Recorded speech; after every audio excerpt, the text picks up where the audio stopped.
First reading, Jeremiah chapter 1 verse 1, 4-10. The words of Jeremiah son of Hilkiah, one of the priests living at Anathoth in the territory of Benjamin. The word of Yahweh came to me, saying, Before I formed you in the womb I knew you, before you came to birth I consecrated you, I appointed you as prophet to the nations. I then said, Lord Yahweh, you see, I do not know how to speak. I am only a child. But Yahweh replied, Do not say, I am only a child, for you must go to all to whom I send you and say whatever I command you. Do not be afraid of confronting them, for I am with you to rescue you, Yahweh declares. Then Yahweh stretched out his hand and touched my mouth, and Yahweh said to me, There. I have put my words into your mouth. Look, today I have set you over the nations and kingdoms, to uproot and to knock down, to destroy and to overthrow, to build and to plant.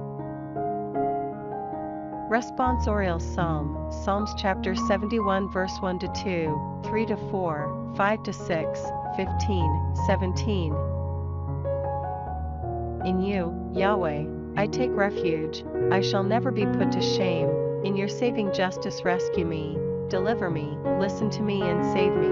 Be a sheltering rock for me, always accessible, you have determined to save me, for you are my rock, my fortress, my God.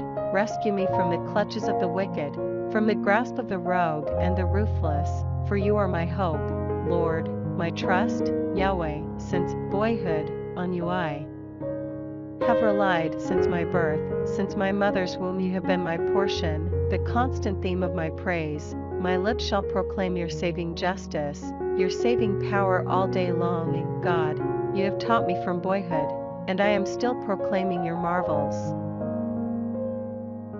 Gospel, Matthew chapter 13 verse 1-9. That same day, Jesus left the house and sat by the lakeside, but such large crowds gathered round him that he got into a boat and sat there. The people all stood on the shore, and he told them many things in parables. He said, Listen, a sower went out to sow. As he sowed, some seeds fell on the edge of the path, and the birds came and ate them up. Others fell on patches of rock where they found little soil and sprang up at once, because there was no depth of earth. But as soon as the sun came up they were scorched and, not having any roots, they withered away. Others fell among thorns, and the thorns grew up and choked them. Others fell on rich soil and produced their crop, some 100-fold, some 60, some 30. Anyone who has ears should listen.